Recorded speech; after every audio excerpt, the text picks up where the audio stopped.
পতন হলো টেস্ট ক্রিকেটের আরও এক নক্ষত্রের। বিরাট কোহলি নিজের ইনস্টাগ্রাম পোস্টে বিদায় বলে দিয়েছেন লাল বলের ক্রিকেটকে। বিসিসিআইকে আগেই জানিয়েছিলেন তার সিদ্ধান্তের কথা। ভারতীয় ক্রিকেট বোর্ড তাকে আরও একবার ভাবতে বললেও নিজের সিদ্ধান্তেই অটল থাকেন রান মেশিন।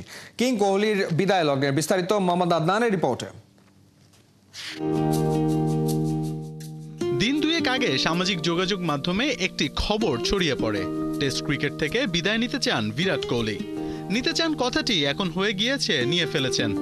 সচিন টেন্ডুলকার পরবর্তী যুগের ভারতের সবচেয়ে বড় তারকা রান মেশিন নিজের ক্যারিয়ারে যিনি কিনা হয়ে উঠেছেন কিংবদন্তি, সেই কিং কোহলিকে আর কখনোই দেখা যাবে না ক্রিকেটের সবচেয়ে রাজকীয় ফরম্যাটে। লিলি হালাল বিউটি সোপ, বিএসটিআই কর্তৃক সনদপ্রাপ্ত দেশের প্রথম হালাল বিউটি সোপ, দীপ্তিময় উজ্জ্বল ত্বকের জন্য।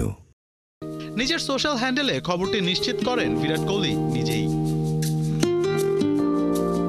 গেল বছর টি-20 থেকে অবসর নিয়েছেন, এবার শোকেসে তুলে রাখলেন সাদা পোশাকও। নিজের বিদায়ের কথা সোশ্যাল হ্যান্ডেলে জানালেও আবেগ আপ্লুত ছিলেন বিরাট। টেস্ট ক্রিকেটে প্রথমবার ব্যাগে নীল পরেছিলাম আজ থেকে 14 বছর আগে। সত্যি বলতে এই ফরম্যাট আমাকে কোথায় নিয়ে যাবে কখনো কল্পনাও করিনি। এই ফরম্যাট আমাকে পরীক্ষায় ফেলেছে, গড়েছে আর এমন কিছু শিক্ষা দিয়েছে যা সারা জীবন বয়ে বেড়াবো। 14 বছরের টেস্ট ক্যারিয়ারে কি পেয়েছেন, কি হারিয়েছেন তাও জানিয়ে দিয়েছেন কোহলি। মনের গহীন কোণে এখনো যে স্মৃতিগুলো তরতাজা। সাদা পোশাকে খেলার মধ্যে একটা গভীর ব্যক্তিগত অনুভব থাকে। নিঃশব্দ পরিশ্রম, দীর্ঘদিনের সংগ্রাম, ছোট ছোট মুহূর্ত যেগুলো কেউ দেখে না, কিন্তু সেগুলি আজীবন মনে গেঁথে থাকে।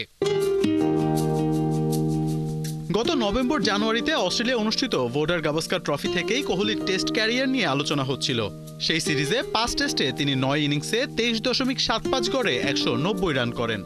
অস্ট্রেলিয়া সফর ভালো না কাটলেও কোহলি শিগগিরই অবসর নেবেন এমনটা অনেকেরই ধারণার বাইরে ছিল। বিসিসিআইকে কোহলি অবসরের কথা জানালে বিসিসিআই তাকে আরও একবার ভাবতে বলেন। তবে কোহলি তার সিদ্ধান্তেই অটল থাকেন। এখন যখন আমি এই ফরম্যাট থেকে সরে যাচ্ছি, এটা সহজ নয়, কিন্তু আমার কাছে এটা সঠিক সিদ্ধান্ত বলেই মনে হচ্ছে। আমি টেস্ট ক্রিকেটকে সব কিছু দিয়েছি, আর এটা আমাকে ফিরিয়ে দিয়েছে তার চেয়েও অনেক বেশি। আমি কৃতজ্ঞতায় ভরা হৃদয় নিয়ে বিদায় নিচ্ছি। 2011 সালে ওয়েস্ট ইন্ডিজের বিপক্ষে সাদা পোশাকে অভিষেক, আর সবশেষ ম্যাচ 2024-এ অস্ট্রেলিয়ার বিপক্ষে। এর মাঝে 14 বছরে কোহলি খেলে ফেলেছেন 123 ম্যাচ, যেখানে রান করেছেন 9230। এভারেস্টটা প্রায় 47। 30টি সেঞ্চুরির সাথে 31টি হাফ সেঞ্চুরি আছে কিং কোহলির।